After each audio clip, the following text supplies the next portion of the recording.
கோரேஸ் ராஜாவுடைய நாட்கள்ல தேவன் யார் யாரெல்லாம் போய் ஆலயத்தை கட்ட விரும்புகிறோம் அவங்களாம் போங்கன்னு சொல்லி கோரேஸ் ராஜா அவர்களை அனுப்பினான். அவர்களுக்கு வேண்டிய எல்லாவற்றையும் கொடுத்து அனுப்பினான் என்று நாம் பார்க்கிறோம். அப்படியாக சிறையிருப்பிலிருந்து திரும்பி வந்ததான அந்த யூதர்கள் அவர்கள் ஆலயம் கட்டும்படி தேவன் அவர்களுக்கு உத்தரவு கொடுத்தார். ஆனால் அவர்கள் தங்களுக்கு என்ன செய்தார்கள்? வீடுகளை அவர்கள் கட்டி கொண்டார்கள். ஏன் ஆலயம் கட்டிதான் ஆகணுமா அப்படின்னு கேட்டா, ஆண்டவர் இஸ்ரவேல் ஜனங்கள் வாழ்க்கையிலே ஒரு காரியத்தை அவர் எதிர்பார்க்கிறார். அவங்களுக்கு தேவனே அவர்கள் மத்தியிலே வாசம் பண்ணுவது தான் முதலாவது அவங்களுக்கு ஆண்டவர் கொடுக்கிற பெரிய ஆசீர்வாதம். அல்லேலூயா, அல்லேலூயா. நான் அவர்கள் மத்தியிலே உலாவி நான் அவர்கள். அப்போ இஸ்ரவேல் ஜனங்கள் எகிப்திலிருந்து புறப்பட்டு வரும்பொழுதும் தேவன் அவர்கள் மத்தியிலே வாசம் பண்ணுவதற்காக தான் ஒரு வாசஸ்தலத்தை செய்யும்படி சொன்னார். அல்லேலூயா. அபிதமாக மலையிலே காண்பிக்கப்பட்ட அந்த மாதிரின்படியே மோசே அவர்களுக்கு வாசஸ்தலத்தை உண்டாக்கினான். அந்த வாசஸ்தலத்திலே வாசம் பண்ணுகிற தேவன் அவர்களோடு கூட இருந்து அவர்களுக்கு வேண்டிய காரியங்களை சொல்லி ஆண்டவர் அவர்களை நடத்தி வந்தார்.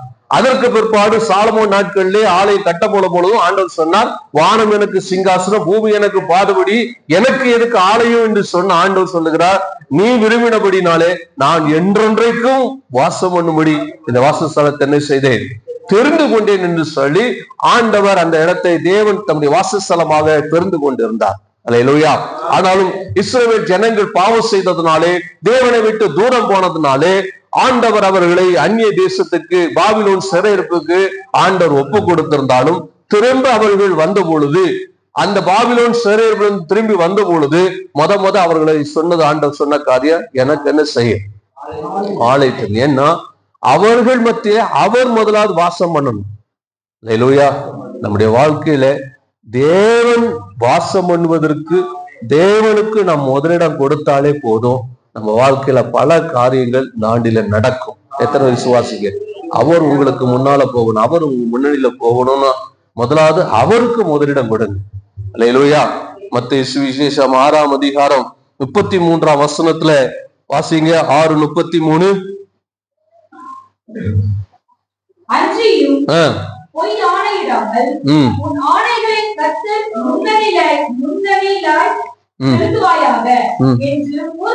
இல்லையா?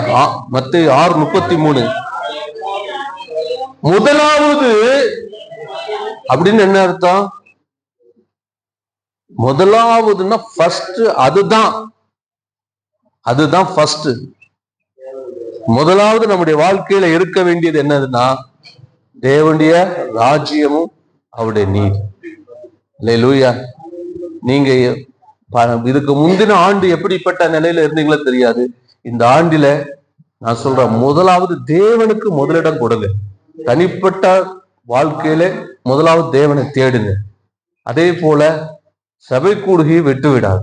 முதலாவது ஆண்டவருக்கு என்ன நடந்தாலும், வாழ்க்கையில என்ன நேர்ந்தாலும், நீங்க யாருக்கு முதலிடம் கொடுக்கணும்னா ஆண்டவருக்கு முதலிடம் கொடுக்கணும். அல்லேலூயா, அல்லேலூயா. இந்த அனுபவம் உங்க வாழ்க்கையில இருந்தா அவர் உங்களுக்கு வேண்டிய எல்லாவற்றையும் அவர் பார்த்து கொள்வார். அல்லேலூயா. சமீபத்துல ஒரு வெள்ளிக்கிழமையில நான் ஒரு வேத பகுதியை ஒரு வசனத்தை தியானித்தோம். சகரியாவின் புஸ்தகம் 9ஆம் அதிகாரத்துல 9:12 வாசிங்க.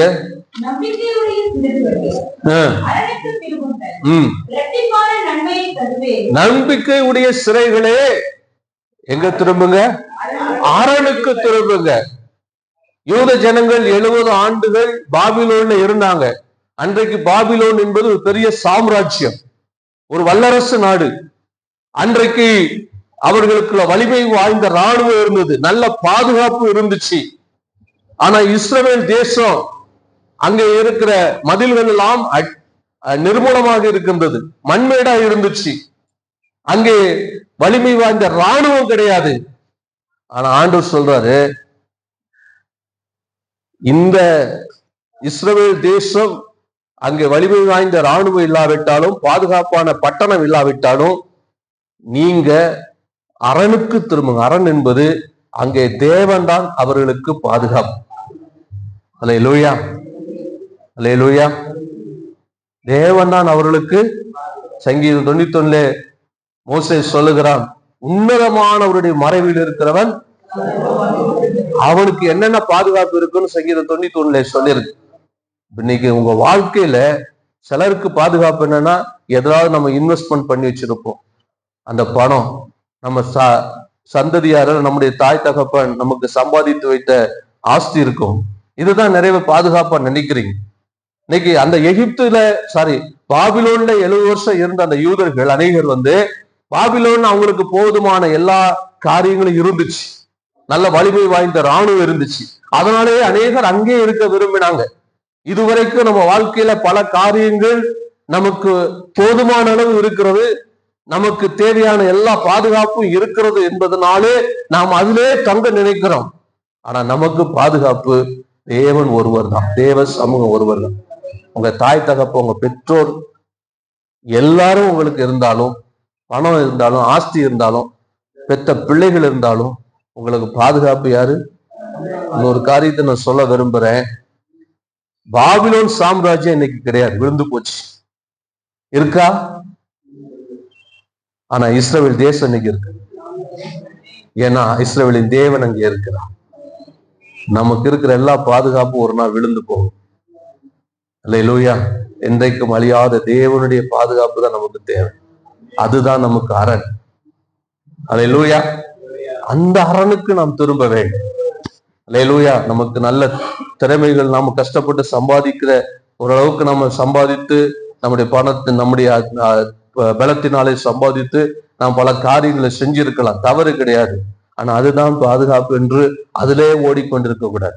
இது இருக்கு, எனக்கு போதும், இந்த வருமானம் இருக்கு, இந்த ஆஸ்தி இருக்கு, இந்த என்னுடைய வாழ்க்கைக்கு தேவையான எல்லாம் இருக்குதுனால அது எனக்கு பாதுகாப்பு கிடையாது. அது இன்னும் நிரந்தரம் கிடையாது. அல்லேலூயா. எந்த பணமும் அதே மாதிரி எந்த உறவுகளும் நிலையா இருப்பது கிடையாது. ஆனால் தேவன் ஒருவர் தான் நிலையானவர். அல்லேலூயா. எல்லாம் ஒரு நாள் போகும். பெற்ற பிள்ளைகளா இருக்கலாம், பெற்றெடுத்த பெற்றோரா இருக்கலாம், எதுவா இருக்கலாம், எதுவும் நிரந்தரம் கிடையாது. நமக்கு நிரந்தரம் தேவன் ஒருவர் தான். அல்லேலூயா. அதனால அவர் தான் நமக்கு அரண். அல்லேலூயா. சரி, பாருங்க, இஸ்ரவேல் ஜனங்களுக்கு ஆண்டவர் தான் சொல்றார், நீங்க போய் முதலாவது என்ன செய்யணும் எனக்கு. ஆனா அவர்கள் ஆலயத்தை கட்டும்படுக்கு மேலாக என்ன பண்ணாங்க? தங்களுக்கு வீடுகளை கட்டினாங்க. அதற்கு பிற்பாடு பாத்தீங்கன்னா ஆண்டவர் அந்த சிறைப்பிலிருந்து திரும்பி வந்ததான செருபாபேல் மூலமாக ஆண்டவர் அவனையும் மீண்ட யூத ஜனங்கள் மூலமாகவும் ஆகாய் தீர்க்கதரிசி, சகையா தீர்க்கதரிசி மூலமாக ஆண்டவர் அவர்களை பலப்படுத்தி தேவனுக்கு ஆலயத்தை கட்ட வைத்தார். ஆலயத்தை கட்டினார்கள். அலங்கங்கள் இடி கிடந்தது. அலங்கத்தையும் ஆண்டவர் நெகேமியா மூலமா திரும்ப நெகேமியாவை வர வைத்து நெகேமியா மூலமா அலங்கத்தையும் ஆண்டவர் என்ன செஞ்சார்? கட்டினார். ஆலயமும் கட்டப்பட்டது, நெகேமியாவும் கட்டப்பட்டது. இப்போ சாலமோன் கட்டின ஆலயத்தின் அடுத்து வேற ஆலயம் எப்படி செஞ்சப்பட்டாச்சு? கட்டப்பட்டாச்சு. ஆனால் இப்பொழுது அங்கே இருந்த காரியங்களை ஆண்டவர் திரும்பவும் பார்த்து அதுல திருப்தி ஆகல. ஆண்டவர் வேதனைப்படுறார். ஏற்கனவே இந்த யூத ஜனங்கள், இஸ்ரவேல் ஜனங்களுடைய பாவங்களை, அவருடைய அக்கிரமங்களை கண்டு வேதனைப்பட்டுதான் ஆண்டவர் அவங்கள துரத்தி விட்டு அவங்களை சிறையிருப்புக்கு ஒப்பு கொடுத்தார். இப்போ திரும்பவும் ஆண்டவர் அவங்களை சிறையிருப்புக்கு அவர்களை ஒப்பு கொடுக்க போறது கிடையாது, சிறையிருப்புக்கு அவங்க போக போறது கிடையாது. ஆனா அவர்கள் செய்த காரியங்கள் எல்லாம் தேவனுக்கு அருவருப்பானதா இருந்துச்சு. அல்லேலூயா. அதைத்தான் இன்றைக்கு ஆண்டவர் நமக்கு ஆண்டவர் காண்பிக்க விரும்புகிறார். மல்கியாவின் புஸ்தகம் 1ஆம் அதிகாரத்திலே நீங்க வாசிப்பீர் என்றால், மல்கியா 1ஆம் அதிகாரம் 7ஆம் வசனத்திலிருந்து வாசிங்க.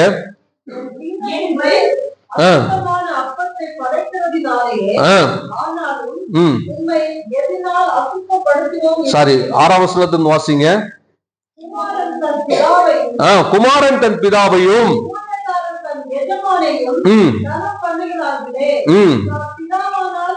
என் கனம் எங்கே? நான் எஜமானானால் எனக்கு பயப்படும் பயம் எங்கே?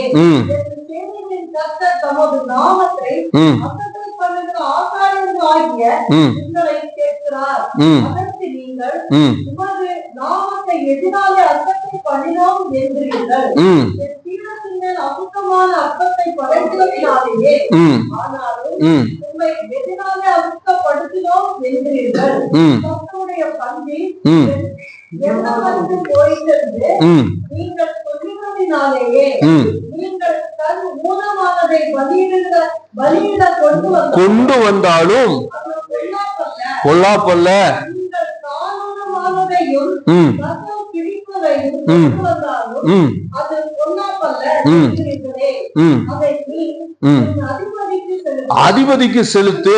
அவன் உண்மையாக பிரியமாய் இருப்பானோ, ஆ, உன் முகத்தை பார்ப்பானோ, ம் சேனைகளின் கர்த்தர் பாருங்க, முதலாவது அவர்களிடத்துல காணப்பட்ட காரியம் என்னவென்றால், அவர்கள் அருவருப்பான காரியங்களை தேவனுக்கு கொண்டு வந்து செலுத்தினாங்க.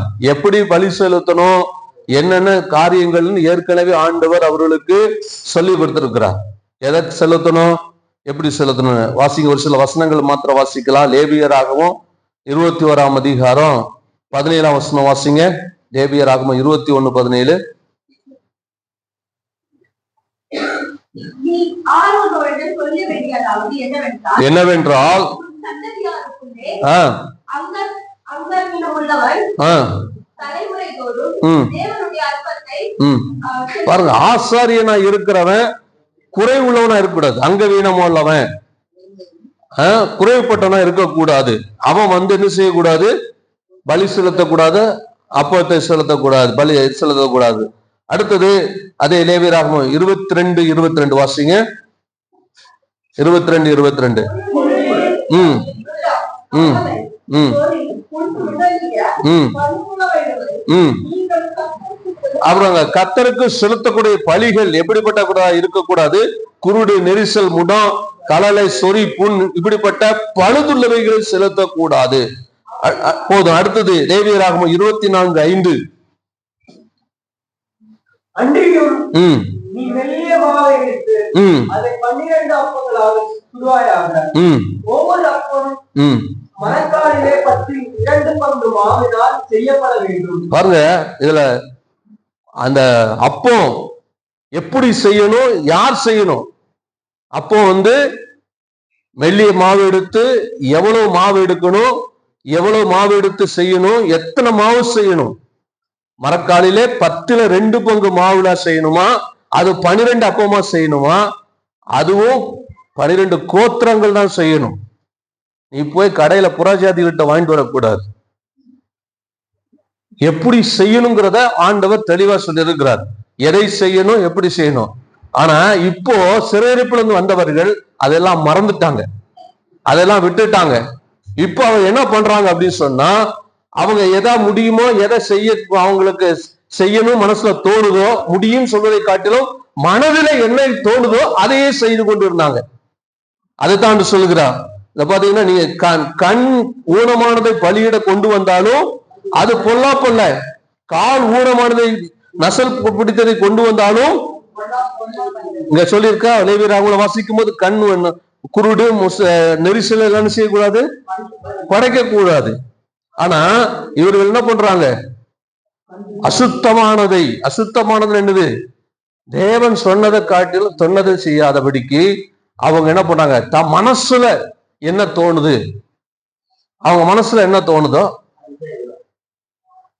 அதுல, அதாவது அவர்கள் இல்லாதது இல்ல, அவர்களிடத்துல இருந்தாலும். 14ஆம் வசனத்தை வாசிங்க. மந்தையில் கடா இருக்கையில் கெட்டு போனதை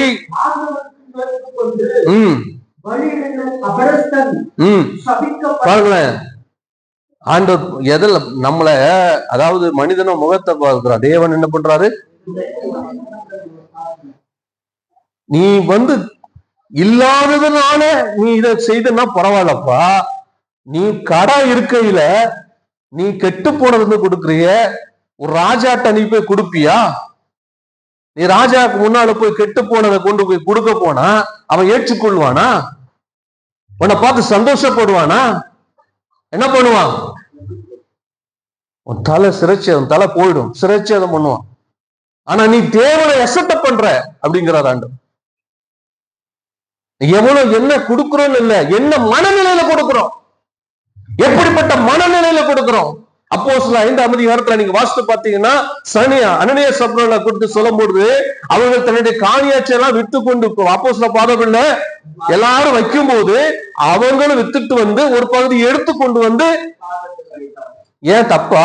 ஏன் பணம், ஏன் சொத்தை நான் வித்துட்டு கொஞ்சம் வைக்கிறது தப்பா? மற்றவங்க பார்வையில எல்லாத்தையும் வித்துட்டு ஒரு பகுதியை ஒழிச்சு கொண்டு வச்சுட்டு 2 பேரும் சேர்ந்து போயிட்டு இருந்தாங்க. கடைசியில அதை அனுபவிச்சாங்களா? தேவ சமூகத்துல 2 பேரும் செத்து போனாங்க. இது எங்க? பழைய ஏற்பாடு இல்ல, புதிய ஏற்பாடு ஆரம்பத்துல நடக்குது. ஏன் இன்னைக்கு நமக்கு ஆசீர்வாதம் இல்லைன்னா, அங்க சொல்லப்படுகிறது, மந்தையில கடா இருக்கும் பொழுது கெட்டு போனதை ஆண்டவருக்கு நேர்த்து கொண்டு பலியிடுகிற கபடஸ்தன் சபிக்கப்பட்டவன். இன்னைக்கு சங்கீதத்துல அதைத்தான், கபட நாவு, கபட நாவு, கபட எண்ணம், கபட இருதயம். எது மனிதனுக்கு விரோதமான செயல்ல மட்டும் நம்முடைய கபடம் இல்ல, கடவுளுக்கு விரோதமாகவும் இன்னைக்கு அநேக நேரங்களில நம்முடைய கபட எண்ணங்கள் கடவுள் எங்க பார்க்கவா செய்யறாரு. அது ஆசாரியர் சொல்றானா, எதெல்லாம் செஞ்சாலும் தப்பு இல்லை, பரவாயில்லவா, கத்தர் கண்டுக்க மாட்டார், வா. ஆசாரியர் சொல்றானா, கால் மூலமானதையும் நசல் கொண்டதையும் செஞ்சாலும் பொல்லாப்பில்ல. இது யார் சொல்றாரு? ஆமா. நீ எப்படி வேணாலும் சர்ச்சுக்கு வந்தா போதும் அப்படின்னு சொல்லுகிற கூட்டம் இன்னைக்கு நிறைய இருக்கு. நிறைய ஊழியக்காரர் இருக்கிறான். நீ யாரா என்ன பரவாயில்ல, நீ என்ன வேணா பண்ணிட்டு வா, நீ சபைக்கு வந்தா போதும். அப்படியெல்லாம் கடவுள் நம்மளை அழைக்கல. உன் கபட எண்ணம், கபட இருதயம், உன் கபட உள்ளம், அதை மாற்றுவத உனக்கு அங்க உள்ளத மண்டையில கடா இருக்கும் பொழுது தேவ சமூகத்துல வந்து உனக்கு ஆகாதத கடவுளுக்கு கொடுக்கிற, உன் முக்கியமான நேரத்தை எல்லாம் உனக்கு செலவழிச்சுக்கோ. உனக்கு ஆகாத நேரத்தை மட்டும் ஆண்டவத்தை கொண்டு வந்து முட்டி போட்டு மண்டையை உடைச்சு கண்ணீரை சிந்திச்சோ பண்ணுவேன். நல்லா இருக்கும் போது ஊரை சுத்த போவேன். அப்ப தேசத்துக்காக ஜெபிக்க என்ன வராது, அப்ப மற்றவங்களுக்கு கண்ணீர் சிந்த என்ன வராது.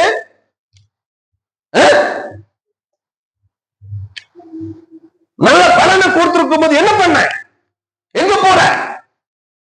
அந்த சமூகத்துல வந்தா மட்டும் எனக்கு உடம்பு சரியில்லை, எனக்கு உடம்பு என்னால முடியல, நான் பலவீனம் சொல்றேன். நீ பலவீனம் இருக்கும்போது என்ன பண்ண? மண்டையில கடாய் இருக்கும் போது கால் ஊனமானதை கொண்டு வரியா? கபட மனசு, கபட நாவே இன்னைக்கு மனம் திரும்பும். அது உனக்கு ஆசீர்வாதம் இல்ல, சாபம். ஆண்டவர் சொல்றது ஏன் ஜனங்கள் ஆசீர்வதிக்கப்படலைன்னா, ஆலயம் கட்டப்பட்டாச்சு, அலங்கம் கட்டப்பட்டாச்சு, ஆனா ஆண்டவருக்கு கனம் இல்லை. ஆண்டவரை அசட்ட பண்றான். சபைக்குள்ள தேவ சமூகத்துல நீ ஆண்டவரை அசட்ட பண்ணுனா ஒரு நாள் ஆசீர்வதிக்கப்பட முடியாது. தேவ சமூகத்துல மட்டும் இல்ல, எங்க இருந்தாலும் தேவனுக்கு பயப்படுகிற பயம் வேணும். கடவுளுக்கு பயப்படுகிற பயம் இல்லாம துணிகரமாய் வாழ்ந்தால் நீ ஆசீர்வதிக்கப்பட முடியாது. துணிகரமான எண்ணங்களை விட்டு மனம் திரும்பு. துணிகரமான எண்ணம், துணிகரமான சிந்தை, துணிகரமான பேச்சு, கபட நாவே, கபடஸ்தனே அன்று சொல்றாரு மனம் திரும்பு. அல்லேலூயா. இதெல்லாம் செஞ்சாலும் என்ன சொல்றாங்க? அதெல்லாம் ஒண்ணு இல்லை, அதெல்லாம் ஒண்ணு இல்லை. இது சுட்டி காண்பிக்காம மனித ஒவ்வொருத்தருடைய குறைகளை பலவீனங்களை சுட்டி காண்பிக்காம தொடர்ந்து ஊழியம் செய்து கொண்டிருந்தா ஒரு நாள் அந்த ஊழியக்கார கர்த்தருக்கு கணக்கு கொடுத்தாகணும். கொடுக்குறாங்க, காணிக்க கொடுக்குறாங்க, தசமம் கொடுக்குறாங்க, சபைக்கு ஒழுங்கா வர்றாங்க, ஊழி இல்ல. இதை கண்டு திருப்தி அடைகிறவர் அல்ல கர்த்தர். கடவுளுக்கு பயப்படுகிற பயம் வேணும். அல்லேலூயா. கடவுளுக்கு பயப்படுகிற பயம் இல்லைன்னா நிச்சயமாக நாம் தேவன சமூகத்தை அசட்ட பண்ணுகிறவர்களா இருப்போம். அல்லேலூயா. நேரம் குறைவா இருக்கிறதுனால சீக்கிரமா நான் பல காரியங்களுக்கு நான் கடந்து போக விரும்புகிறேன். அடுத்து 10ஆம் வசனத்தை வாசிங்க. அதிலே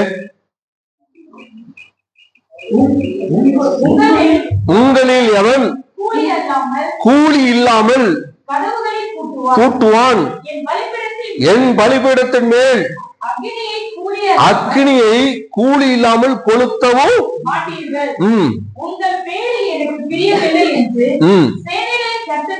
பாருங்க. உங்களில் எவன் கூலி இல்லாம என் வேலையை செஞ்சிட்டு இருக்கிறான். ஐயா, நீ கூலி எதிர்பார்த்தனே வேலையை செய்த. ஊழியத்துக்கு வந்தா எவ்வளவு கொடுப்பீங்க, எவ்வளவு சம்பளம்? ஆசாரியர் மட்டும் இல்ல, கர்த்தருடைய வேலையே அது அன்னைக்கு லேவி கோத்திரத்தை குறித்து இது சொல்லியிருக்கு. ஆசாரிய லேவி கோத்திரம் அவன் கதவை பூட்டினா கூட சம்பளத்தை எதிர்பார்க்கிறான், கைமாறு எதிர்பார்க்கிறான். உலகத்துல மனுஷன் அப்படிதான் இருக்கிறான், எதை செஞ்சாலும் கைமாறு. ஆனா கர்த்தருடைய வேலையை செய்வதற்கும் ஏதாவது கிடைக்குமா லாபம் பார்த்து செய்கிறவனா இருந்தா ஒரு நாள் ஆசீர்வதிக்கப்பட முடியாது. அல்லேலூயா. ஒரு நாள் ஆசீர்வதிக்கப்பட முடியாது. இன்னைக்கு லேவியர்கள் ஆண்டவர் பாத்தீங்கன்னா அந்த 1ஆம் வசனத்துல இருந்து ஒரு காரியத்தை சொல்லிட்டு வர்ற வாசிங்க. 1ஆம் அதிகாரம் 1 வசனத்துல இருந்து வாசிங்க. 2ஆம் வசனத்துல வாசிங்க. நான் உங்களை சிநேகித்தேன் என்று கர்த்தர் சொல்லுகிறார். எப்படி சிநேகிக்கிறீர்?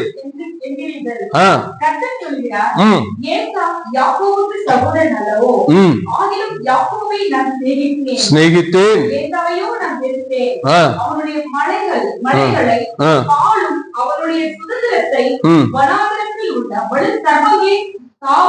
பாருங்க, ஆண்டவர் சொல்றாரு,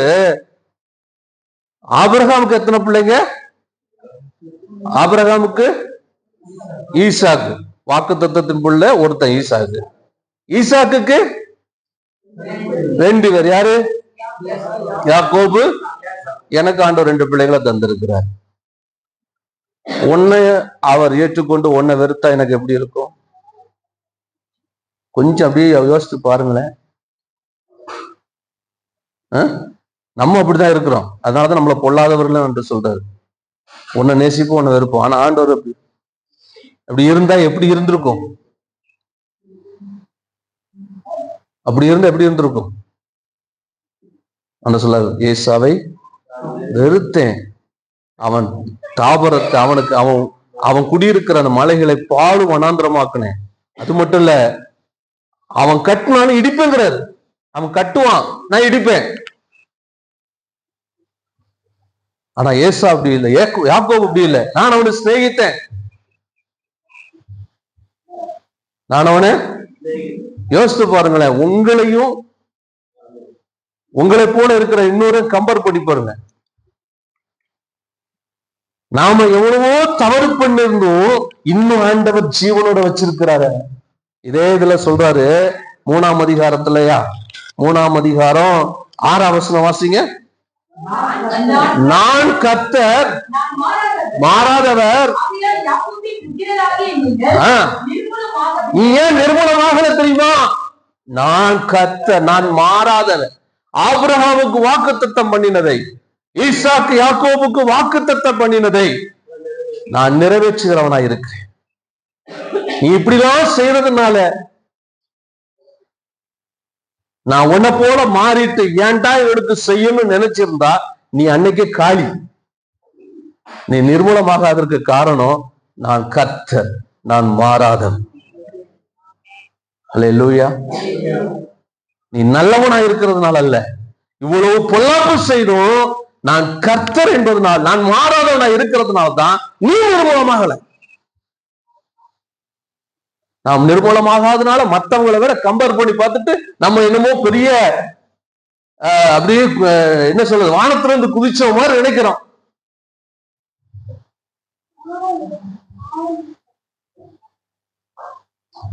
என்னை ஆண்டவர் நிர்மூலமா மாக்கியிருந்தா அவர் நல்லவர், அவர் கர்த்தர், அவர் மாறாதவர். எனக்காக அவர் கொடுத்த வார்த்தை, எனக்காக கொடுத்த வாக்கு தத்துவம், என்னோடு செய்த உடன்படிக்கையில அவர் உண்மையா இருக்கிறார். நான் இல்ல, இஸ்ரவேல் ஜனங்கள் இல்ல. அந்த உடன்படிக்கையை எத்தனை நேரம் நம்ம மீறி இருக்கோம். யூத ஜனங்களை பார்த்ததான் சொல்ல, நீ மீறினாங்களா? ஆமா. ஆனாலும் நிர்மலமாக இருக்கிறதுக்கு காரணம் கர்த்தர் சொல்ல, நான் மாறாதவன் தான், அதனாலதான் நீ நிர்மலமாகல. பெருமை பாராட்டாத, உன்கிட்ட இருக்கிற மேன்மையான காரியங்களை வைத்து பெருமை பாராட்டாத, உனக்கு இருக்கிற நல்ல தருணங்கள், நல்ல வாய்ப்புகளை கண்டு பெருமை பாராட்டாத. நான் உயர்ந்தவன். உன்னுடைய எந்த கிரியை கொண்டோ, உங்களுடைய எந்த கிரியை கொண்டோ நீங்கள் பாதுகாப்பா இருக்கிறீங்க நினைக்காதீங்க. அவர் மாறாத தேவனா இருக்கிறதுனால மட்டும்தான் அவர் நம்மளை நிர்மூலமாக. எத்தனை பேர் வாழ்க்கையில என்ன வியாதி, எத்தனை பலவீனம், என்ன கஷ்டம், எத்தனை சங்காரங்கள், எத்தனை அழிவு, என்ன நாசம், ஏன் எனக்கு வரல? கர்த்தர் என்னை நேசித்தார். என்னை நேசிக்கிறார், அவர் உன்னை நேசிக்கிறார். சொல்றார், யாக்கோபை நான் சிநேகித்தேன், ஏசா வெறுத்தேன். ஏசா கட்டுவேன்னு சொன்னான், நான் இடிப்பேன். அவன் கட்டுவேன்னு சொல்றான், இடிக்கிறேன். அவன் வளருவேன்னு சொன்னா அடிப்பேன். ஆனா நீ வளருவேன்னு நினைக்கலன்னா கூட நீ வளர்ந்துட்டு தான் இருக்கிற. காரணம், நான் கர்த்தர், உன்னோடு பண்ணின உடன்படிக்கை, உன் வாக்கு தத்துவத்தை நிறைவேற்ற நான் உண்மை உள்ளவனாய் இருந்து உனக்கு அதை செய்கிறேன். உன்னுடைய கிரியைகளை கண்டல்ல, நீ நல்லவனாய் இருக்கிறது நல்ல, உன்னோடு பண்ண உடன்படிக்கை. இப்போ ஆண்டவர் சொல்றார், லேவியே, யாக்கோபை சிநேகித்த ஆண்டவர், அந்த யாக்கோபின் சந்ததியில 12 கோத்திரத்துல நான் எனக்காக என்னுடைய சுதந்திரமாக ஒன்ன தெரிந்து கொண்ட லேவி கோத்திரம். லேவி கோத்திரத்துக்கு நான் சுதந்திரமா இருக்கிறேன்னு சொன்னேன். ஆனா நீ கூலி எதிர்பார்த்து கதை போட்டியா? கதவை பூட்டுறதுக்கு அங்க 4 பேர் ரெடியா இருக்கான். ஆனா பூட்டுறதுக்கு பலன் இல்லாம இருக்கிறான். பூட்டுறதுக்கு உனக்கு பலனை தந்திருக்கிற, உனக்கு அதிகாரம் தந்திருக்கிற, நீ கூலி எதிர்பார்த்துட்டு இருக்கிற. உனக்கு ஜெபிக்கிறதுக்கான நேரத்தை தந்திருக்கிற, நீ கூலி எதிர்பார்க்கிற. உனக்கு நீ எனக்கான உழைக்கிற ஓடணுங்கிறத பலனை உனக்கு தந்திருக்கிற, சுகத்தை தந்திருக்கிற, நீ கூலி எதிர்பார்க்கிற.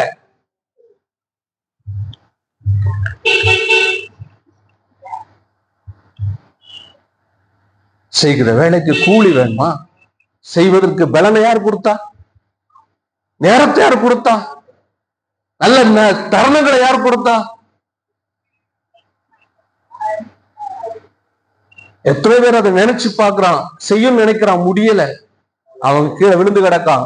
திரும்ப திரும்ப எழுந்து நினைக்கிறான், கூட எழ முடியல. ஏன்னா ஆண்டு சொல்ல, நான் உன்னை சிநேகித்து இருக்கிறேன்ப்பா, உன்னை சிநேகித்து இருக்கிறேன். நீ நல்லவனால உன்னை சிநேகிக்கல, நல்லவனால உன்னை ரட்சிக்கல, நான் உன்னை சிநேகித்ததுனால நீ உன்னை ரட்சித்து இன்னைக்கு சபையில கொண்டு வந்திருக்கிறேன். நீ கூலி எதிர்பார்க்கிறியா? அல்லேலூயா, அல்லேலூயா. நேரம் முடிச்சிடலாம். அடுத்து 2ஆம் அதிகாரம் 14ஆம் வசனத்தை வாசிங்க. மல்கியா 2:14 வாசிங்க.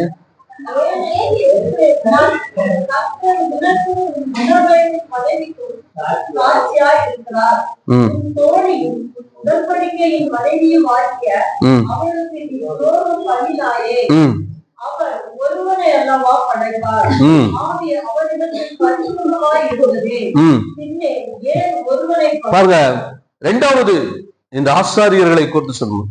இது இப்பொழுதும் ஆசாரியர்களே என்று சொல், ஆசாரியர்களை குறித்து இன்னும் சொல்லிருக்கிறாரு. இவங்க என்ன பண்ணாங்க? 2வது, அந்நிய பெண்களை திருமணம் செய்தார்கள். இவங்க என்ன பண்ணாங்க? அந்நிய பெண்களை திருமணம் பண்ணாங்க. நெகேமியா 13ஆம் அதிகாரம், எஸ்ரா 10ஆம் அதிகாரத்துல எல்லாம் இருக்கு. நெகேமியா 13ஆம் அதிகாரம் 1 வசனத்தை வாசிங்க. நெகேமியா 13:1 வாசிங்க.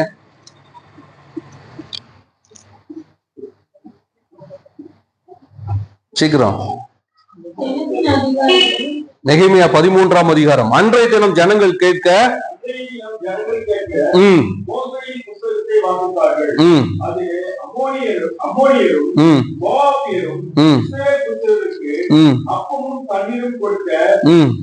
எதிர்கொண்டு வராமல் ம். அவர்களை சபிக்க அவர்களுக்கு விரோதமாய் ம். அவரை கூலி பொருத்தி கொண்டார்.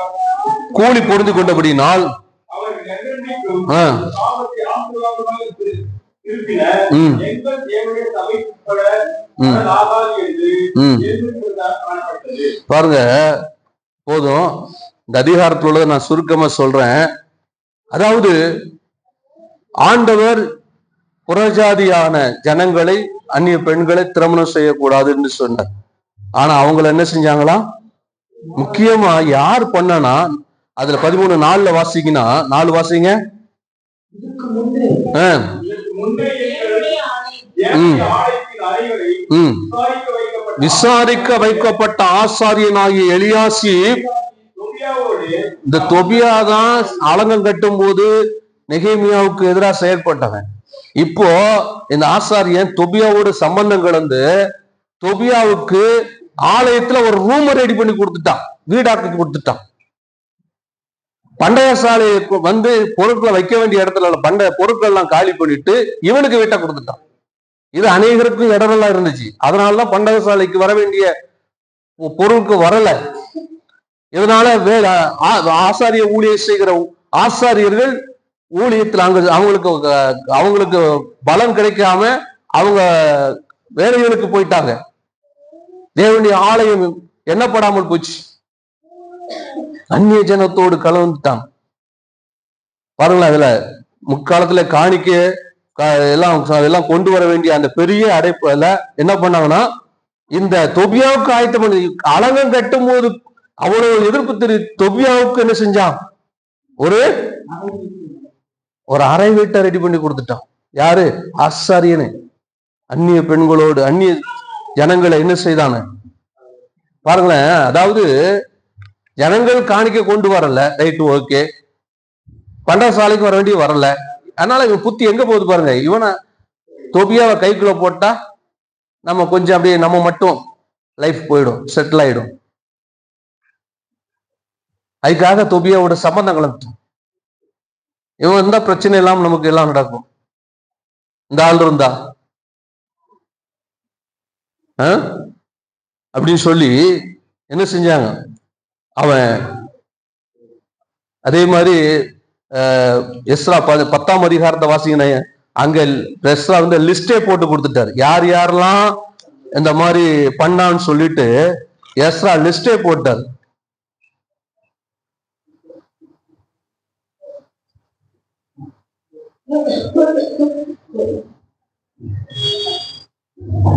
பதினெட்டாம் வசனத்துல வாசிங்க. ஆசாரிய புத்திரரில் ஸ்திரீகளை கொண்டவர்களான அந்நிய ஜாதியான ஸ்திரீகளை கொண்டவர்களான ஆசாரியர்கள் யார் என்றால், யாரு? யெசுவா, யோசதாக்கின் குமாரனாகிய யெசுவா யாரு? பிரதான ஆசாரியன். அவருடைய மகன் மாசையா, எலியேசர், யாரி, கெதலியா, இன்னும் கீழே பாடகர், இப்படின்னு ஒரு லிஸ்டே போடுறாரு. யாரு? எஸ்ரா. இவங்க எல்லாம் என்ன செஞ்சாங்க? அந்நிய ஜாதியான ஸ்திரீ விவாகம் பண்ணாங்க. அதனால எஸ்ரா வந்து தேவனுடைய ஆலயத்துல விழுந்து கிடக்குறாரு. என்ன ஆச்சுன்னு கேட்கும் போது இந்த மாதிரிலாம் இருக்குது. அல்லேலூயா, அல்லேலூயா. அந்நிய ஜாதியான பெண்களை திருமணம் செய்யக்கூடாதுன்னு ஆண்டவர் ஏற்கனவே சொன்னார். அல்லேலூயா. யாருக்கு சொல்லியிருந்தாரு? யாருக்கு சொன்னாரு? இஸ்ரவேல் ஜனங்களுக்கு சொன்னார். நெகேமியா 13ஆம் அதிகாரம் 18ஆம் வசனத்தை வாசிங்க. உங்கள் பிதாக்கள் எப்படி செய்ததனால், அந்நிய ஜாதியான பிள்ளை ஸ்திரீகளை திருமணம் செய்ததனால் அல்லவா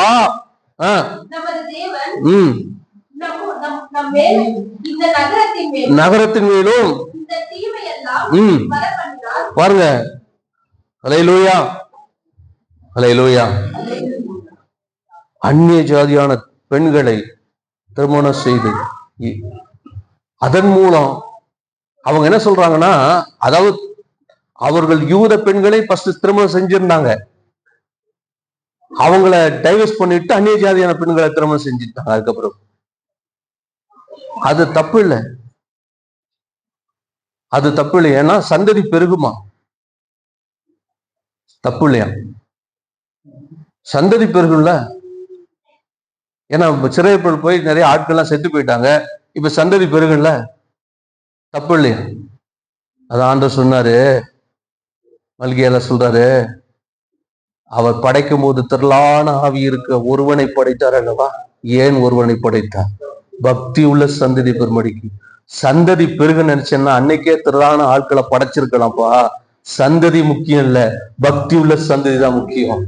அல்லேலூயா. கடவுள் எப்படியாவது சபைக்கு ஆட்கள், நான் ரசிக்கப்பட்டேன், என் மனைவி எப்படினாலும் பரவாயில்ல, எத்தனை பேர் பிள்ளைகளை பெற்று சபையை கூட்டம் சேர்க்கறதுக்கு ஆண்டவர் சபையை உருவாக்கல. ரட்சிக்கப்படுகிறவர்களை கர்த்தர் அனுதினமும் கொண்டு வந்து சேர்த்தான். நீ கூட்டத்தை சேர்க்கறதுக்காக அல்ல. அல்லேலூயா. அந்நிய தாயான ஸ்திரீயை பெற்றா திருமணம் பண்ணிட்டு அப்படி ஜெனரேஷன் பெருக்கணும், ஆண்டவர் ஏற்றுக்கொள்ளவே இல்லை. அப்படிப்பட்ட தவறான உறவுகள் இருந்தா இன்னைக்கே காலி பண்ணிடும். நான் சொல்லல, பைபிள் சொல்ல. யோசுவா நெகேமியா, எஸ்ராலாம் அந்த இது அந்த எஸ்ரா 10ஆம் 13ஆம் வீட்டுல போய் வாசித்து பாருங்க. இருக்கிற எல்லாத்தையும் விரட்டி விட்டான், விரட்டி போயிடு. அவங்களெல்லாம் விட்டுட்டு நீ ஒன்னுக்கு நியமிக்கப்பட்ட அந்த யூத பெண்களோடு தான் நீ இருக்கணும்னு சொல்லி திட்டவட்டமா சொல்லித்தரேன் இருந்தாங்க. அதெல்லாம் ஒழுங்குபடுத்தாங்க. வீட்டுல போய் நீங்க வாசித்து பாருங்க, நேரம் இல்லை, இன்னைக்கு பார்த்து நிறைய டைம் போயிடுச்சு.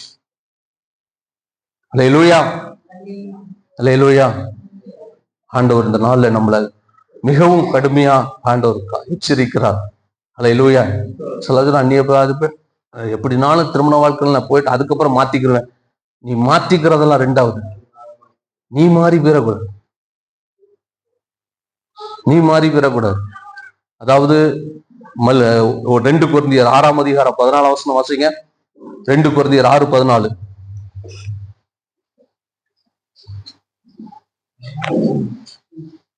அந்நிய யுகத்திலே அவிசுவாசிகளுடன் பிணைக்கப்படாதிருப்பீர்களாக. நீதிக்கும் அநீதிக்கும் சம்பந்தமேது, ஒளிக்கும் இருளுக்கும் ஐக்கியமேது, கிறிஸ்துவுக்கும் பேரியாளுக்கும் இசைமேது. பாருங்க, பவுல் சொல்றாரு, அந்நிய யுகத்துல என்ன செய்யாத, இந்துக்களோடு இணைக்கப்படாத, முஸ்லீமோடு இணைக்கப்படாதன்னு சொல்லல. நீ உடனே மதத்தை சொல்லாத. ரட்சிக்கப்படாதவன் எங்க இருக்கிறான்? சபைக்குள்ள இருக்கிறான். ரட்சிக்கப்படாத நபர் சபைக்குள்ள இருந்தாலும் ரட்சிக்கப்படாத அந்நிய நுகத்துல இணைக்கப்படாத அவிசுவாசியுடன் தான் சொல்லப்பட்டிருக்கிறது, மதத்தை சொல்லல. அல்லேலூயா. நீ அவிசுவாசியான ஒருவரோடு இணைக்கப்பட்டால் அது எப்படிப்பட்டதா இருக்கும்? ஒளிக்கும் இருளுக்கும் ஐக்கியத்தை ஏற்படுத்ததா இருக்கும், நீதிக்கும் அநீதிக்கும் ஐக்கியத்தை ஏற்படுத்ததா இருக்கும்.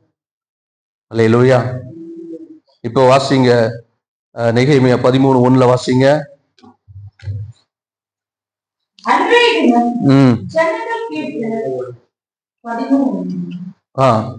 இல்ல, எஸ்ரா 10:1 வாசிங்க. எஸ்ரா 10:1. எஸ்ரா 10:1 அழுது தாழ விழுந்து புருஷரும் ஸ்திரீகளும் பாருங்க, எஸ்ரா இப்படி அவன் ஜெபிக்கும் போது எல்லாரும் அவன் இடத்துல வந்தாங்க. எதுக்காக அழுறீங்க அப்படின்னு சொல்லும் பொழுது, எஸ்ரா அதை சொல்ல பொழுது, நாங்க தேவனுக்கு விரோதமா பாவம் செஞ்சோம், இப்படிப்பட்ட அந்நிய ஸ்திரீகளை சேர்த்து கொண்டதுனால் அப்படின்னு சொல்லி 2ஆம் வசனத்துல சொல்லுகிறார். அதற்கு பிற்பாடு அவங்க எல்லாரும் என்ன செஞ்சாங்க? அவர்கள் சேர்த்து கொண்ட அந்நிய ஸ்திரீகளை எல்லாம் அவங்க என்ன செஞ்சாங்களாம்? அவர்கள் பிரித்து விட்டார்கள். இதை நீங்க 11ஆம் வசனத்துல 10-11 அந்த வசனத்துல வாசிக்கும் போது தெரியும்.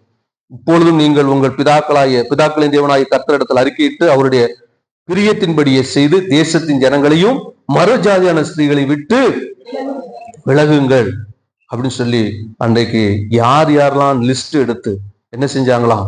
அவர்களை விலக்கினார்கள். அல்லேலூயா. அடுத்து இன்னொரு காரியம் நடந்தது. என்ன? நெகேமியா 13ஆம் அதிகாரத்துல வாசிங்க. 13ஆம் அதிகாரம்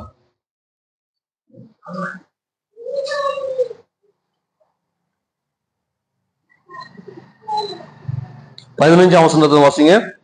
அந்த நாட்களில் ம் நான் இந்தியாவிலே ம். ஒரு நாளில் சிலர் ஆலய பாருங்க, நெகேமியா அலங்கத்தை இதெல்லாம் எப்ப நடந்துச்சுன்னா, நெகேமியா அலங்கத்தை கட்டிட்டு கொஞ்ச காலம் அவன் திரும்பவும் தன்னுடைய வேலைக்காக ராஜாவிடத்துல போயிடுனான். அதுல 6ஆம் வசனத்துல வாசிக்கும், இதெல்லாம் நடக்கும்போது நான் எருசலேமில் இல்லை, பாபிலோன் ராஜாவாகிய அர்தசாஸ்தாவின் 32ஆம் வருஷத்துல நான் ராஜாவிடத்துல போய் சில நாட்களுக்கு பின்பு திரும்பி வந்து பார்த்தா இதான் நடக்கு. என்னெல்லாம் நடக்குது? அந்நிய ஜாதியான ஸ்திரீகளை சேர்த்து கொண்டாங்க. அடுத்தது வாசிங்க. இப்ப அந்த நாட்களில் நான் யூதேயாவிலே அந்நாட்களில் ஆ, நான் யூதேயாவிலே ஓய்வு நாளில் ஓய்வு நாளில் சிலர் ஆலயத்தை பாருங்க, ஓய்வு நாளில சிலர் ஆலயத்தை மிதிக்கிறான். ஏன் தப்பு? என்ன தப்பு? ஓய்வு நாளில் தேவனுடைய பிரமாணம் அன்றைக்கு ஓய்வு நாளில் நீ ஓய்ந்திருக்கணும். அவன் இன்னைக்கு போய் என்ன செஞ்சிட்டு இருக்கிறான்? தேவனுடைய பிரமாணத்தையே மதிக்காத ஜனங்களா ஆலயத்தை மிதித்தான். சிலர் தானிய பொதிகளை தானிய பொதிகளை கழுதை மேல் ஏற்றி கொண்டு கடிகளையும் பாருங்களேன், அன்னைக்கு தான் 6 நாள் நல்லா தூங்கி தூங்கி சாப்பிட்டு சாப்பிட்டு தூங்கினவன் இன்னைக்கு தான் போய் பொதிகளை ஏத்திட்டு வரான். ஏன் 6 நாள் ஏத்தக்கூடாதா? 6 நாள் ஆலயம் மிதிக்க கூடாதா? வாசிங்க. திராட்சரசம் ம் திராட்சைப்பழம் ம் அத்திப்பழம் ம் முதலானவைகளின் பற்பல சுமைகளை ம் ஓய்வு நாளிலே ம் எருசலேமுக்கு கொண்டு வருகிறதையும் கண்டு ம் அவர்கள் பின்பற்றம் இருக்கிற நாளை பற்றி ம் அவர்களை பாருங்க, இந்த நாள்ல தான் தின்பண்டங்கள்லாம் விற்கிறாங்க. என்னைக்கு? ஆமா, ஓய்வு நாள் தான் பர்ச்சேசிங். மற்ற நாள்ல பர்ச்சேஸ் போக மாட்டாங்க. ஓய்வு நாள் தான் பர்ச்சேசிங் போகும். ஓய்வு நாள் தான் வியாபாரம் நடக்கும். அவனுக்கு நடக்கும், நமக்கு இதுல பாத்தீங்கன்னா புறஜாதி ஜனங்கள் அந்த மாதிரி வர்த்தக வர்றாங்களெல்லாம் நெகேமியா அடிக்க போனானா, கை போட பார்த்துன்னு இருக்கிறான்.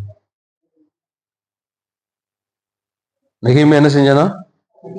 அவர்கள் அடிக்க போனானா.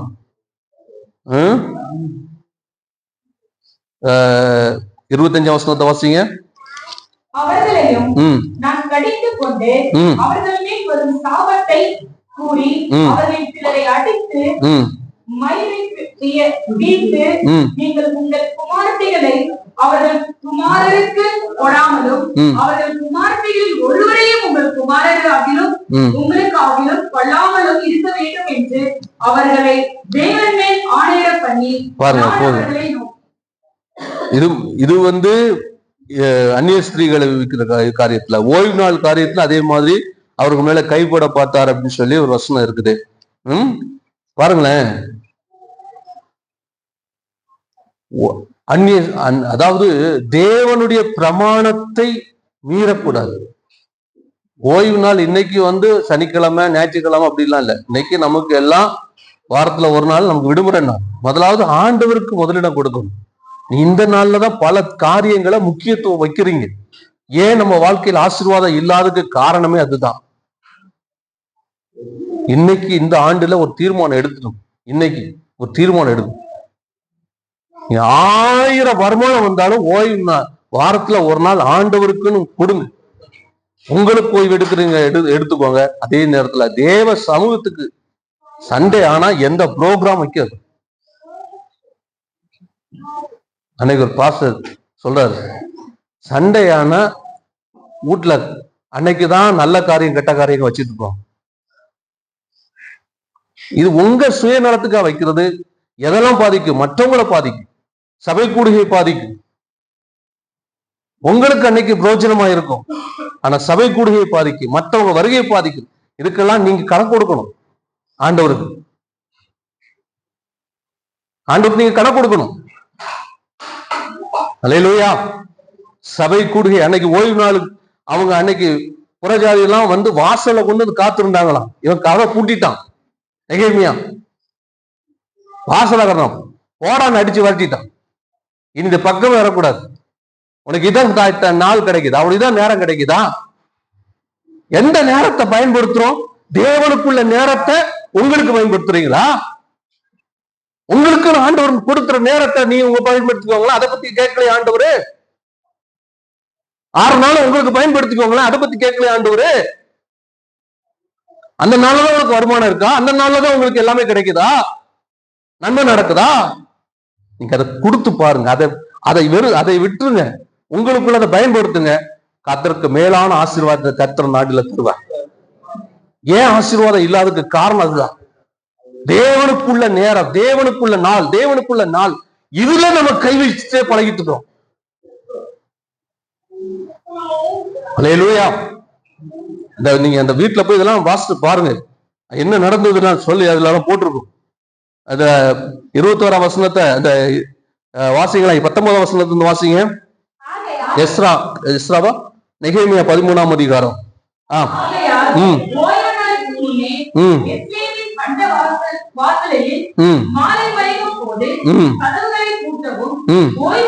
பாருங்க, ஓய்வு நாளுக்கு முந்தின நாளே கதை பூட்டிட்டான். எவனும் உள்ள வரக்கூடாது. அன்னைக்கே ஒரு தீர்மானம் எடுக்கணும். நீ கதை பூட்ட வேண்டாம், நாளைக்கு சபைக்கு போகணும், ஆண்டவரை ஆராதிக்கணும், தேவ வார்த்தையை கேட்கணும், ஊழியம் செய்யணுங்கிறத சனிக்கிழமை பிளான் பண்ணுங்க. வேற எந்த பிளானும் மைண்ட்ல இருக்கக்கூடாது. கொண்டு வருவான் பிசாசு, தூக்கி தூர போடும். இதை செய்தால் கர்த்தர் அதற்கு மேன்மையை தருவார். அதை செய்யாத வரைக்கும் சாபம் நம்மளை பின்தொடரும். ஏன் இஸ்ரவேல் ஜனங்கள் வாழ்க்கையில அவங்க ஆசீர்வதிக்கப்படாம இருந்த காரணம் அதுதான். என் கர்த்தர் என்ன ஏன் இப்படி வச்சிருக்கிறாரு, ஏன் எனக்கு மட்டும் இப்படி நடக்குது, இப்படிலாம் கேள்வி கேட்கிறோமே. கர்த்தருக்காக நாம் என்ன செஞ்சிருக்கிறோம்? நீ கால ஆண்டவர் என்ன பார்த்து கேட்டார், என்ன நேசிக்கிறாயா? ஆமா ஆண்டவரே. நேசிக்கிறா என்ன செய்வ? என்ன செய்வ? ஆண்டவரே, எல்லாத்தையும் நீங்க தான் தந்தீங்க, நீ ஜீவனை தந்திருக்கு நீங்க தான், எல்லா வசதி வாய்ப்பு தந்தது நீங்க தான், ஊழிய தந்தது நீங்க தான். ஆனா இது இல்லைனாலும், என்னை கொன்று போட்டாலும் நான் உண்மையில் அன்பாயிருப்பேன். நம்பிக்கை வேற, அன்பாயிருப்பேன். சமீபத்தில் ஒரு பாஸ்டர், ஒரு காலம் சென்ற ஒரு கர்த்தருடைய மனிதர், அவருடைய சாட்சியை கேட்டேன். அவர் சொல்றாரு, என் வாழ்க்கையில பல நேரங்கள்ல என்னுடைய தேவைகளுக்காக நான் தேவனை தேடினது உண்டு. ஆனா ஆண்டவர் எனக்கு ஒரு நாள் உணர்த்தினாரு, நான் உன்னை நேசிக்கிறேன்பா, நீ என்ன நேசிக்கிறாயா? நான் உன்னை நேசிக்கிறேனே, நான் என் பிள்ளைய நேசிக்கிறேன். என் பிள்ளைகளை நேசிக்கணும்னு நான் எதிர்பார்க்கிறேனா இல்லையா? உங்க பிள்ளைகள் உன்னை நேசிக்கணும்னு எதிர்பார்க்கிறீங்களா இல்லையா? கடவுள் நேசிக்கிறார், அன்பாய் இருக்கிறார், அதற்காக பரலோக மகிமையிட்டு இறங்கி வந்துட்டார். நீங்க கடவுளை நேசிக்கிறீங்களா? என் பிள்ளை என்னை நேசிக்கணும் எதிர்பார்க்கிறேன். அப்போ கடவுள் என்கிட்ட எதிர்பார்க்கிறார் இல்லையா? எதிர்பார்க்கிறார் இல்லையா? அந்த ஊழியர் சொல்றாரு, கடவுள் என்கிட்ட அவர் என்ன, நான் எவ்வளவு அவ்வளவு அன்பா இருக்கிறேன் நான் எதிர்பார்க்கிறேன். அதனால எனக்கு தேவை இருக்க இல்லையோ, நான் அவருடைய சமூகத்தை ஒரு நாளும் நான் விட்டு விடுறது இல்லை, மறக்கிறது இல்லை. உங்க பிள்ளைகள் உங்களை நேசிக்கணும்னா முதல்ல நீங்க கடவுளை நேசிக்க. நம்ம எப்பொழுதும் ஆண்டவர் நேசிக்கணும். நீங்களும் உங்க பிள்ளைகளை நேசிக்கிறீங்க. நான் உங்க பிள்ளைகள் நேசிக்கலன்னா உங்களுக்கு எவ்வளவு வருத்தம் இருக்கு, எவ்வளவு வேதனை இருக்கு. அப்ப நாம கடவுளை நேசிக்காம, அவர் நேசிச்சதுதான் வந்துட்டாரு பூமிக்கு, நான் அவரை நேசிக்க வேண்டாமா?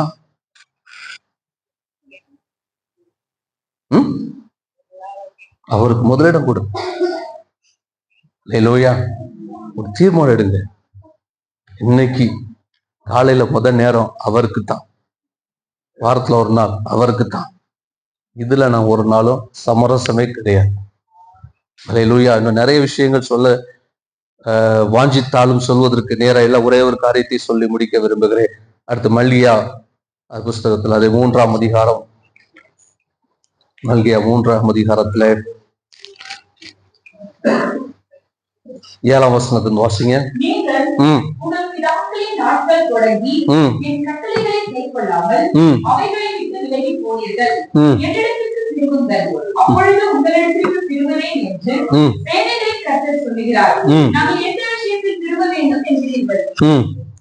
மனுஷன் தேவனை வஞ்சிக்கலாமா? வஞ்சிக்கலாமா? ம் இதனை வஞ்சித்தீர்கள். ம் எதினாலே உம்மை வஞ்சித்தோம் என்கிறீர்கள். ஆ தசபாகத்திலும் காணிக்கையும் தானே ஆ நீங்கள் சபிக்கப்பட்டவர்கள். ம். என் ஜனங்களாகிய நீங்கள் எல்லாரும் இத பாருங்க, இந்த ஒவ்வொரு காரியத்திலும் ஆண்டு சொல்லுகிறார்.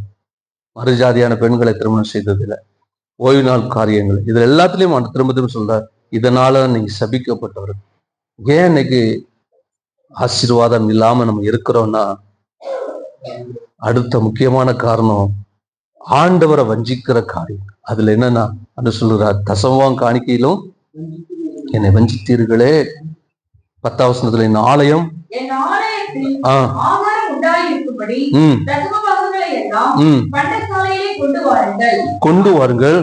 ஆ அப்பொழுது- ஆ அப்பொழுது நான் வானத்தின் பலகணிகளை திறந்து ம் இடங்கொள்ளாமற் போகும் மட்டும் ம் உங்கள் மேல் ஆசீர்வாதத்தை வர்ஷிக்க மாட்டோம் பாருங்களேன். என்று நீ காணிக்க தசம் காணிக்க என்ன புதிய அந்த புது ஏற்பாடு காலத்துல தசம பாகத்தை எங்க பாஸ்டர் போட்டிருக்குது? நியாயப்பிரமாணம் கொடுக்கப்படுவதற்கு முன்பாகவே வாழ்ந்தவன் ஆபிரகாம். அவனுக்கு நியாயப்பிரமாணம் பத்தி தெரியாது, அப்பவே தசமாவும் கொடுத்தான், மனசாட்சி இருந்ததுன்னா. புதிய ஏற்பாடுல தசம பாகம் கொடுக்கல, காணியாட்சியெல்லாம் வித்து கொண்டு அப்போஸ்தலப்படுதல். புதிய ஏற்பாடை பொறுத்த வரைக்கும் அளவு அல்ல, உங்க உள்ளம் எவ்வளவு கொடுக்க தோன்றுகிறதோ கொடுங்க. அல்லேலூயா. அளந்து அல்ல, தேவன் எவ்வளவு செஞ்சாரு, எவ்வளவு உங்களுக்கு நீங்க எவ்வளவு கொடுக்க பாருங்க, இன்னொரு பக்கத்துல உங்க வாழ்க்கையில அதற்கு மேன்மையை பார்ப்பீங்க. வீணான செலவினங்களுக்கு விலக்கி காப்பார், மருத்துவ செலவினங்களுக்கு விலக்கி காப்பார். செஞ்சு பாருங்க, தசமபாகத்துல கரெக்டா இருந்து பாருங்க, செய்வதற்கு. அதான் சொல்றாரு, அடுத்த வசனத்துல வாசிங்க. பூமியின் கனியை பட்சித்து போடுகிறவளே, உங்கள் நிமித்தம் உனக்கு பலனை தரக்கூடிய அந்த கனிகளை பட்சிக்கிறவைகளை நான் கண்டிப்பேன். உனக்கு ஆசீர்வாதத்தை தரக்கூடிய அதுக்கு தடையா இருக்கிறதெல்லாம் நான் கண்டிப்பேன். அடுத்த வாசிங்க. அவைகள் உங்கள் நிலத்தின் பலன் அளிப்பதில்லை. வெளியிலுள்ள யாவருக்கும் போவதில்லை என்று பாருங்க. சொல்கிறார். அல்லேலூயா, அல்லேலூயா. ஏன் தசமா கொடுக்கணும்? ஏன் காணிக்கை கொடுக்கணும்? ஏன் கொடுக்கணும்? நீங்க கொடுக்கறதுனாலதான் பாஸ்டர் வாழ்றான்னு மட்டும் ஒரு போல் நினைக்காதீங்க. பல முறை இந்த இடத்துல சொல்லியிருக்கிறேன், இப்பொழுதும் சொல்றேன். நான் கஷ்டப்படுறேன், சாப்பாடுக்கு வழி இல்லைன்னு ஒரு நாளும் நீங்க காணிக்க கொடுக்கவே வேண்டாம். கடன் வாங்கியும் கொடுக்க வேண்டாம். அல்லேலூயா. சிலர் வீட்டுக்கு வரும்போது கொடுக்கலனால பாஸ்டர் கஷ்டப்படுவார். தயவு செய்து நான் கஷ்டப்படவே மாட்டேன். அல்லேலூயா. கொடுக்கணும்னு உங்கள் மனதுல உற்சாகமாய் நீங்க கொடுத்தால் கொடுங்க, கொடுக்கலனாலும் எனக்கு எந்த மனசு கஷ்டமே கிடையாது. நான் உங்களை பார்க்கறதுக்காக, உங்களை விசாரிக்கிறதா, உங்க ஜெபம் பண்றதா வர, அவ்வளவுதான். காணிக்கைக்காக உங்களை தேடி வர்றது கிடையாது. அல்லேலூயா. இது ஆண்டவருடைய சமூகத்துல நான் சொல்றேன். எதிர்பார்த்த சில தருணங்கள், நேரங்கள் இருக்கு, அதையும் நான் சொல்றேன். ஆனா அன்னைக்கு கிடைக்காது, அன்னைக்கு ஏமாந்துருவேன். அல்லேலூயா. எதிர்பார்த்து வந்த அன்னைக்கு ஏமாந்து தான் போவேன். ஒரு கிளாஸ் காஃபிக்கு எதிர்பார்த்து போய் ஏமாந்து வந்த நேரங்கள் உண்டு. இங்க இல்ல, ஊழியத்தின் ஆரம்பி அங்க போனா காஃபி நல்லா கிடைக்கும்னு சொல்லிட்டு போனா காஃபியே கிடைக்காது, பட்னியா வரும் எங்க பாஸ்டர் கூட போயிட்டு. அதனால எதிர்பார்க்கவே மாட்டேன் நான். அல்லேலூயா. இன்னைக்கு அதுக்கு மேலதான் ஆண்டவர் செஞ்சிட்டு இருக்கிறாரு. அதனால கஷ்டப்படுறது நான் கஷ்டப்படுறேன்னு எனக்காக கொடுக்காதீங்க. உங்களை கர்த்தர் எவ்வளவு ஆசீர்வதிச்சிருக்கிறார். நான் பலமுறை சொல்றது என்னன்னா, நீங்க ஆசீர்வதிக்கும் பொழுது தேவனை, தேவனுடைய சபைய, ஊழியக்காரனை நினைச்சு பாருங்க, அது போதும். நீங்க ஆசீர்வதிக்கப்படுறீங்கல்ல, உங்க வருமானத்துல வரும் உங்க கர்த்தர் உங்க கைப்பிராசு ஆசீர்வதிக்கார்ல, அப்ப தேவனை நினைச்சு பாருங்க, ஊழியத்தை நினைச்சு பாருங்க.